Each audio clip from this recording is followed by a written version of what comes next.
అల్లూరి వంశము ఆతిథ్యమిచ్చిన అపర సారస్వతి ఆలయము. దేహముండే వరకు దేశభక్తిని నిల్పు గురుబోధ చేసే నికేతనము.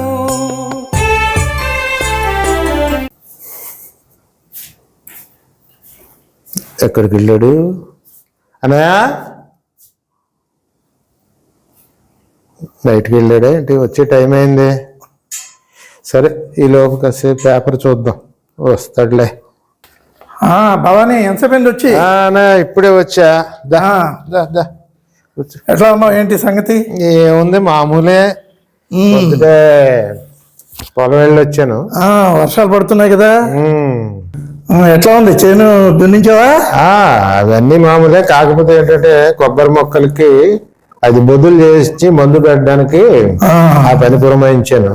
మొత్తానికి వ్యవసాయ పని మొదలైపోయింది. మామూలుగా ఇక సీజన్ కదా.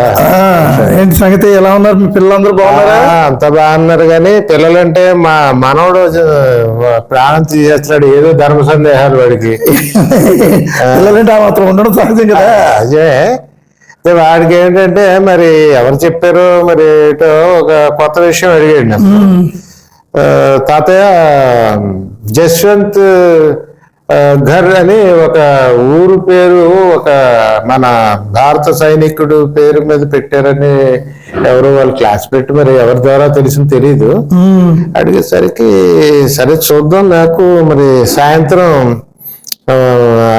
పెద్ద తాతయ్య పేరు పెడతాను, అడిగి నేను తెలుసుకుంటాను అని చెప్పేసి వచ్చానమాట. మంచి సలహా, మంచిదే అడిగాడు రా. జస్వంత్ సింగ్ గురించి ఆ మాత్రం ఆ పిల్లాడి తెలిసిందంటే, ఎందుకంటే ఇప్పుడు తరానికి అసలు తెలియట్లేదు. అదే జస్వంత్ గర్ అని ఒక ఊరి పేరుంది. ఊరి పేరు, ఒక పేట పేరు కాదు, ఊరి పేరు ఉంది. ఊరి పేరే పెట్టారు. అంటే ఆ పేరుతో రెండు ఉన్నాయి ఊళ్ళు. జస్వంత్ గర్ అని చెప్పి రాజస్థాన్ లో ఒక ఊరు ఉంది, అది మామూలుగా జస్వంత్ గర్ ఆ ఊరి పేరు. అది ఎందుకు వచ్చిందో మనకు తెలీదు. కానీ మీ మనవడు అడిగిన జస్వంత్ గర్ మాత్రం ఒక సైనికుడి పేరున భారతదేశంలో ఒక ఊరుంది. ఆ ఊరు అసలు పేరు నూరాంగ్. ఆ నూరాంగ్ అనే ఊరిని ఒక సైనికుడి పేరుని మార్చారు. దీని వెనక ఒక బ్రహ్మాండమైన కథ ఉంది. మనం అంతా చరిత్రలో చదువుకుంటూ ఉంటాం. రాణా ప్రతాప్ గొప్ప సేనాధిపతి అని, గొప్ప మహారాజని, లేకపోతే ఒక శివాజీ మహారాజు గొప్ప సైనికుడని, ఒక మహారాజని, ఎన్నో యుద్ధాలు చేశాడని. అలాగా ఆ తరం ఎవరు మనకి తెలియదు, కానీ ఇతను మనకి తెలుసున్న తరం. మనం పుట్టిన తర్వాతే ఇతను చనిపోయాడు. మనకన్నా పెద్దవాడు, కానీ మనం పుట్టిన తర్వాత చనిపోయాడు. 1962లో మనకి చైనాకి యుద్ధం జరిగింది. చైనా వారు జరిగింది. ఆ చైనా యుద్ధంలో చచ్చిపోయాడు ఈ జస్వంత్ సింగ్ అనే అతను. పూర్తి పేరు జస్వంత్ సింగ్ రావత్. అంటే గిరిజన జాతికి చెందిన వాడు అన్నమాట. అతను రైఫిల్ మెన్ గా భారత సైన్యంలో పనిచేశాడు. అతను చేసిన యుద్ధంలో చనిపోయాడు పాపం, కానీ ఒక స్ఫూర్తిదాయకమైన యుద్ధం చేశాడు. ఎంత స్ఫూర్తిదాయకం అంటే, అరుణాచల్ ప్రదేశ్ పేరు వినే ఉంటాం. అరుణాచల్ ప్రదేశ్ లో నూరాంగ్ అని ఒక ప్రాంతం ఉంది.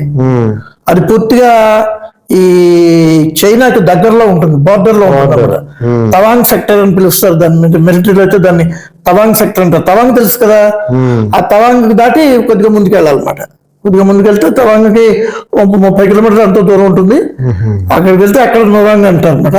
అక్కడ షీలా పాస్ అని ఒక పాస్ ఉంటుంది. ఆ శిలా పాస్ లో ఎత్తైన కొండలు, చాలా లోతుగా ఉంటుంది లోయ, చాలా ఫేమస్ ఆ లోయ. ఆ లోయతో ఈత నుంచి ఆతవాళ్ళు కనిపించరు, ఆతవాళ్ళు ఈత వాళ్ళు కనిపించరు. అంత అలాంటిది భారతదేశానికి రక్షణ విషయంలో చాలా ముఖ్యమైన ప్రాంతం అది.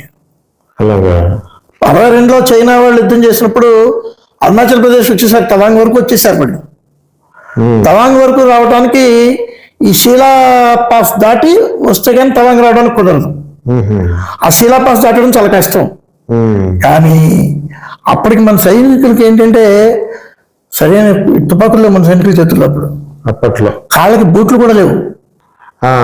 ఎందుకంటే మనకి స్వాతంత్రం వచ్చిన కొత్త, ఇంకా సైన్యం మీద మనం దృష్టి పెట్టలేదు. అప్పటి ప్రభుత్వం మొట్టమొదటి దృష్టి ఏంటంటే ఈ ప్రజలది ఏం చేయాలి, వీళ్ళని ఎలా పరిపాలించాలి అన్నదే ఇంకా అప్పటికి తేలలేదు. పైగా నెహ్రూ గారు, చౌవన్లాయ్ గారు కూర్చుని వీళ్ళు చైనా తోటి పంచశీల ఒప్పందం అని ఒక ఒప్పందానికి వచ్చారు. ఆ ఒప్పందం ప్రకారం మన నెహ్రూ గారు శాంతియుతంగా ఉంటారు కదా, అందరూ శాంతియుతంగా ఉంటారు ఆయనలాగే అనుకున్నాడు. కానీ చైనా వాళ్ళు అలా శాంతియుతంగా లేదు. మన మీద ఉన్నట్టు ఒక రాత్రి ఆక్రమణ చేశారు. ఆక్రమణ చేస్తే 62లో చైనాకి మనకి యుద్ధం జరిగింది.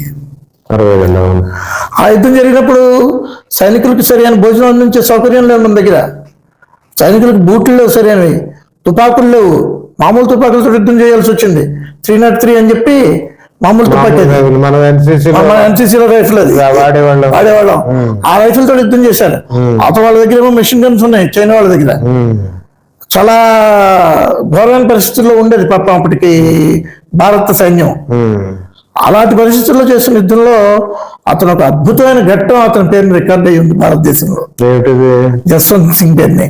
అదేంటంటే జస్వంత్ సింగ్ ఇంకో ఇద్దరితోటి కలిసి అక్కడ ఒక లాన్స్ నాయక్ అంటే రైఫిల్ మ్యాన్ అంటే మామూలు సైనికుడు అంతే. సైనికుడు పైన ఆఫీసర్ లాన్స్ నాయక్ అంటారు. ఒక లాన్స్ నాయక్, ఇంకో అతను గోపాల్ సింగ్ అని ఒక అతను, ఈ ముగ్గురు కలిసి నోరాంగ్ సెక్టర్ లో ఆ చైనా వాళ్ళని ఎదుర్కోవడానికి సిద్ధమయ్యారు. ఉన్నది ముగ్గురు, అవతల ఒక 300 మంది పైన చైనా వాళ్ళు ఉన్నారు. పైగా వాళ్ళు కొండ మీద ఉన్నారు, వీళ్ళు కొండ కింద ఉన్నారు. కొండ మీద ఉన్నవాడు బాగా స్పష్టంగా కనబడతాడు.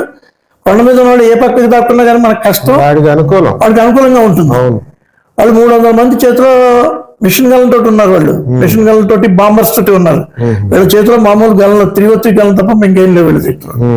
అది పరిస్థితి. అలాంటి పరిస్థితిలో వీళ్ళు యుద్ధం చేయడం మొదలుపెట్టారు. ధైర్యంగా యుద్ధం చేయడం మొదలుపెట్టారు.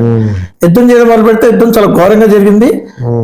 ఈ లాన్స్ నాయకును ఇతను చనిపోయారు, గోపాల్ సింగ్ చచ్చిపోయారు. ఇంకా బతుకుంది ఒక్కడే జస్వంత్ సింగ్. ఏం చెయ్యాలి? బంకర్లు ఉంటాయి తెలుసు కదా నీకు, యుద్ధం చేసిన బంకర్లు ఉంటాయి. 3 బంకర్లు ఉన్నాయి. ఒక్కొక్క బంకర్ నుంచి ఒక్కొక్కటి యుద్ధం చేస్తున్నాడు. ఈ 3 బంకర్ల దగ్గర 3 రైఫిల్స్ ఆ బంకర్ల మీద పెట్టి బయట వాళ్ళకి రైఫిల్స్ కనిపించేలా చేసి, ముగ్గురు ఉన్నట్టు అక్కడ రైఫిల్స్ కనిపించేలా చేసి, ఆ 3 బంకర్ల దగ్గర నుంచి ఒకటి ఇక్కడ మూడింటిని వరుసగా పేల్చడం మొదలు పెట్టాడు జస్వంత్ సింగ్. 300 మందికి ఇక్కడ ఎంతమంది ఉన్నారో తెలియట్లా. 300 మందిలో దాదాపు 250 పైన చనిపోయారు. భారత సైనికులు ఎంతమంది ఉన్నారో కింద తెలియకుండా యుద్ధం చేశాడు. ఇలా చేసిన 1 గంట కాదు, అరగంట కాదు, 72 గంటలు చేశాడు. 72 గంటలు చేస్తే 72 గంటలు చైనా వాళ్ళకి అర్థం కాదు అసలు ఏం జరుగుతుంది, ఎంతమంది అక్కడ ఉన్నారు, మనం ఎంతమంది మీద యుద్ధం చేయాలి, మనం ఎంత అమ్యునిషన్ తీసుకెళ్ళాలి, వాళ్ళతోటి యుద్ధం చేయాలంటే ఎలా చేయాలి, ఏది అందట్లేదు ఎవరికి. అలా ఒక్కడే 300 మందిని నిలబెట్టాడు. అలా నిలబెడితే గొప్ప విషయం ఏంటంటే ఒక 2 చిన్న పిల్లలు, అంటే 17 ఏళ్ళు 18 ఏళ్ళు అలా 20 ఏళ్ల లోపల 2 ఆడపిల్లలు అతనికి సహాయం చేశారు. వాళ్ళు అతనికి టీ ఇచ్చి, టిఫిన్ ఇచ్చి, తినడానికి ఏవో పెట్టి పైన వాళ్ళకి కనబడకుండా ఈ జస్వంత్ సింగ్ జాగ్రత్త తీసుకెళ్లి ఇచ్చారు. అందులో ఒక అమ్మాయి పేరు షీరా, ఒక అమ్మాయి పేరు నూరా. వాళ్ళిద్దరు ఆ ఇద్దరు ఇస్తుంటే వాళ్ళకి అర్థం కావట్లేదు పైన ఎలా వీళ్ళు ఎలా చేస్తున్నారో. ఇతనే మొత్తం 3 బంకర్లు తిరుగుతూ యుద్ధం చేస్తుంటే ఇంతట్లోకి పైనుంచి శీలాన్ని గుర్తించారు. వాళ్ళు చైనా సైనికులు శీలాన్ని గుర్తించారు. ఆడవాళ్ళు కూడా యుద్ధం చేస్తున్నారు అన్నమాట అని అనుకున్నారు వాళ్ళు. అంతేగాని వీళ్ళు పెడుతున్నారని ఆలోచించారు వీళ్ళు. ఈ లోపల ఏమైందంటే వీళ్ళకి ఇతనికి టిఫిన్ ఇవ్వడానికి అని చెప్పి ఒకడు వెళ్ళాడు. వాళ్ళ కంట్లో పడ్డాడు, చైనా వాళ్ళ కంట్లో పడ్డాడు. చైనా వాళ్ళు ఏం చేశారంటే వాళ్ళు ఆ చైనా వాళ్ళ పక్క నుంచి దారి తప్పించుకుంటూ వద్దాం ప్రయత్నం చేస్తుంటే వాడిని పట్టుకుంటే వాడు నిజం చెప్పేశాడు అక్కడ ఉన్నది ఒక్కడే అని. ఆశ్చర్యపోయారు వీళ్ళు. 72 గంటల సేపు 300 మంది సైనికులను నిలబెట్టాడు అంటే, ఒక్కడే నిలబెట్టాడంటే వాళ్ళు నమ్మకపోతే వాడు కావాలంటే అమ్మాయిని చూడండి, అమ్మాయిలు తీసుకెళ్ళి వాడికి తిని పెడుతున్నారు. వాడికి అమ్మాయిలు ఎంతమందికి తిని పెట్టగలుగుతారు, 2 అమ్మాయిలు ఒక్కడి కాబట్టి తిని పెడుతున్నారు అని చెప్పాడు. చెప్తే అప్పుడు మొత్తం చైనా నుంచి వచ్చిన సైనికులందరూ కూడా చుట్టుముట్టేశారు నూరాంగుని. ఆ ప్రాంతాన్ని నూరాంగ్ అని పిలుస్తారు. 1962 నవంబర్ 17వ తారీఖున జరిగింది ఇది. నవంబర్ 17 అంటే ఎముకల గురికెచ్చది. పైగా అది హిమాలయ పర్వతాల సానువుల్లో ఉంది. హిమాలయ పర్వతాలు విపరీతమైన మంచు కురుస్తుంది. ఆ మంచులో 72 గంటల సేపు నిలబడి చలికి వణికిపోతున్నాడు పక్కన. అయినా కానీ ఏమాత్రం ధైర్యం కోల్పోకుండా యుద్ధం చేశాడు.